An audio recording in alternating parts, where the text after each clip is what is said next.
Right, it's a chilly afternoon in December, Boxing Day actually, and I'm driving about 10 minutes from where my mum lives in Middlesbrough to the coastal town of Redcar, or Redcar as the locals pronounce it. Let's see what we see in Redcar.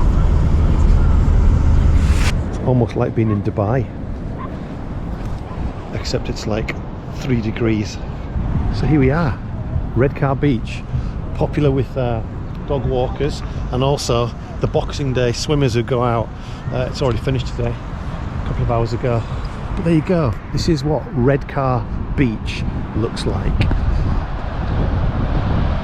So here is one of the major sites of Redcar, Frosty Penguin's putting adventure.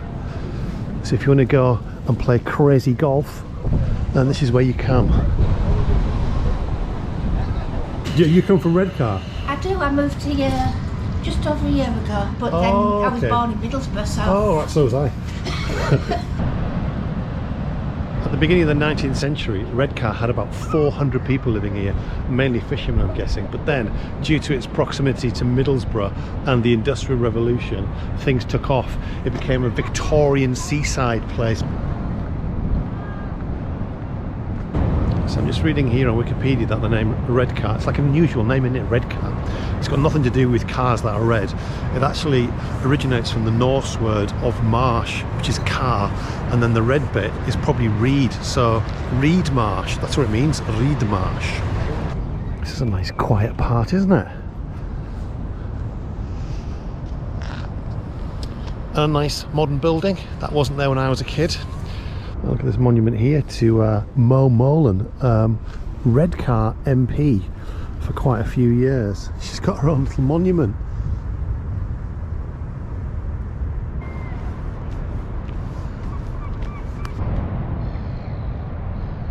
The old bandstand. You can imagine back in Victorian days, a band there playing for the amusement of the hard workers from Middlesbrough coming over for their holidays. I like this little monument. Look at that.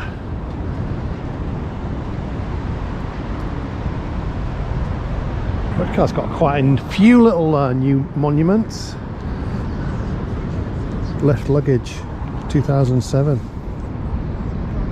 Oh, to celebrate the filming of Atonement during the summer of 2006. Yeah, that film was made here on Redcar Beach. They closed part of the beach off, set it out like World War II, I think. The film did quite well. Atonement, look out for it. This thing is called the Redcar Beacon, quite a new edition, and it was built in 2013, but apparently it was nominated for the Carbuncle Cup, which is the worst new building in Britain. It came third. It's a really good view from the top actually, but it's closed today because it's Boxing Day. But I've got a photograph here of the view. Look how wild these North Sea waves are. There's been quite a lot of shipwrecks on this stretch of the water. You wouldn't want to be swimming in this, surely. So these are what I remember as a kid. Probably not the same ones, but yeah, the amusements, pestering my parents to go in and put some money in the slot machines. I tell you what, it is cold. My hands are freezing.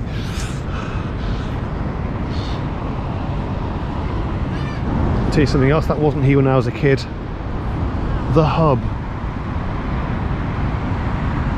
And look, a lifeboat station, Redcar lifeboat station. Boat come out there, go down here, down the lifeboat slipway and into the water to save some lives. I like all these like themes, like Victorian scenes, the Punch and Judy shows, the donkeys on the beach and the deck chair. How great are they?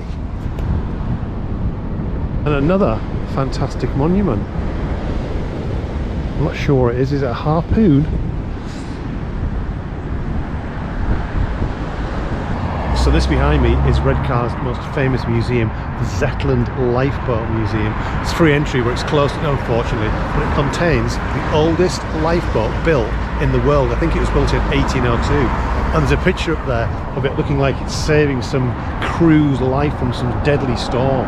It says as well on Wikipedia that lifeboat was going for 78 years of service, and it saved 500 lives from off this coast, and you see what it's like out there. Wow.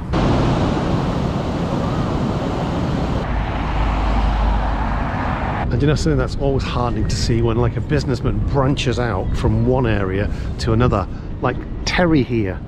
He started out as carpets, but now fireworks light up the sky, let the year in with a bang.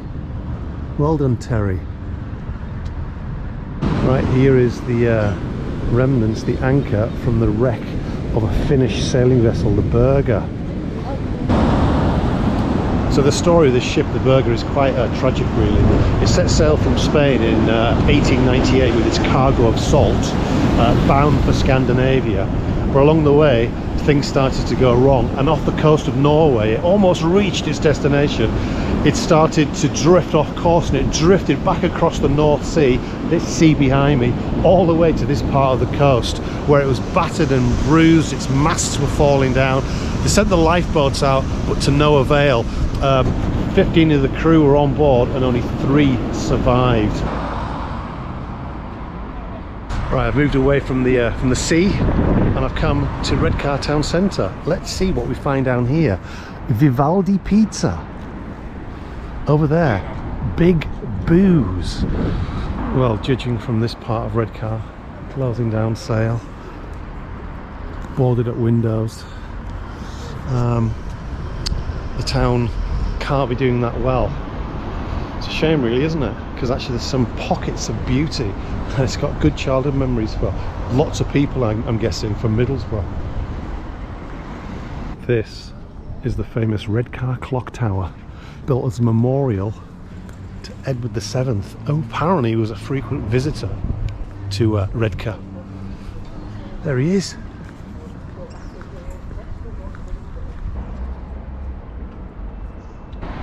Right, I've come to this part of Redcar because just along one of these roads was where, apparently, I've read this, if I've read it correctly, David Coverdale, lead singer of heavy rock band Whitesnake, he worked as a kid. I think he was born in Saltburn up the road, but he worked in a shop down here. He worked in a clothes shop that was once along here. But David Coverdale's probably walked along this very street. David Coverdale. And as well as Mr. Coverdale, it says here Chris Norman, lead singer of Smokey, was born in Redcar, and Pete York, apparently drummer with the Spencer Davis group, he was born in Redcar. It's a rock town. So this building behind me with the almost castle-like turrets, back in the day in its ballroom it was called the Jazz Club, and loads of famous bands from the 60s played here. Bands like Cream, Curved Air, Yes, Pink Floyd played here. I wonder if David Coverdale played in its basement.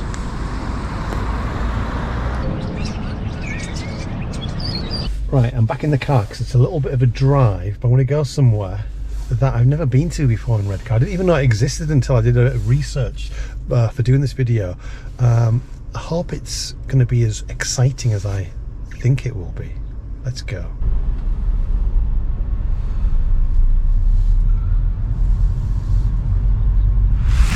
I've just parked up in this quite nice residential Redcar suburban street. Look at it. Nice fairy lights. But just along here is what I've driven to see. Here it is. The Redcar early warning station. It's actually an example of an acoustic mirror. An acoustic mirror is something that detects sound from far away. So it was meant to be for, like, during World War I, to detect Zeppelins coming across. Zeppelins were slow-moving aircraft, so I had time to pick it up. Unfortunately, by the time of the 1930s, radar had been developed, and aircraft were moving too quickly that when this detected the sound, it'd be too late.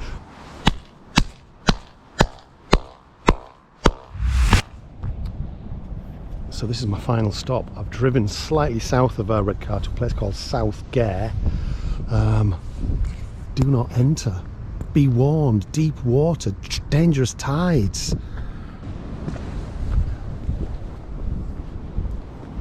There you go, look at this. This looks bleak. So Redcar's over there, and there's the lighthouse, but there is no access to it. So look, you can't go anywhere near the lighthouse. Danger of serious injury. So I've never been to this part of Redcar, Middlesbrough before. A shout out to my brother Gary, who suggested coming here. And look at this little area just along from the lighthouse. You can see in the background the heritage of this part of the world's iron and steel industry. I'm pretty sure my dad worked there at one point.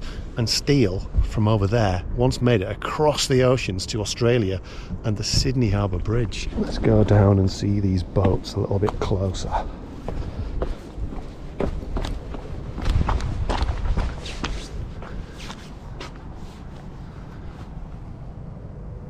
So that concludes my little tour of Redcar, northeast England.